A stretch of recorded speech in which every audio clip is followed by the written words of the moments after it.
اس کو بڑھانے کا طریقہ میں پوچھا کیا بڑھایا جا سکتا ہے یا نہیں؟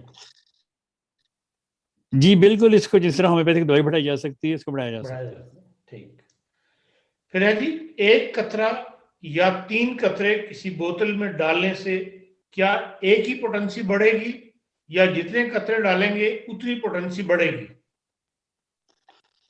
دیکھیں جی، آپ 1 قطرہ ڈالیں یا 5 قطرے ڈالیں، پوٹنسی وہی رہے گی۔ دہی کو دہی کے لیے جاگ لگاتے ہیں، اس میں شاید 1 چمچ ڈالیں یا 2 ڈالیں، دہی جمے گا۔ تو اس لیے اسی طرح یہ پوٹنسی بھی، اگر آپ کسی بھی دوا کی 1 قطرہ یا 10 قطرے کسی بھی دوا میں ملا کے دوا بنانا چاہیں تو وہ صرف اسی پوٹنسی میں دوا بنے گی جس پوٹنسی میں آپ نے اس کو ملایا ہے۔ مثلا اگر آپ نے 30 کے ملایا ہے تو 30 ہی بنے گی، اگر آپ نے 200 ملایا ہے تو 200 ہی بنے گی۔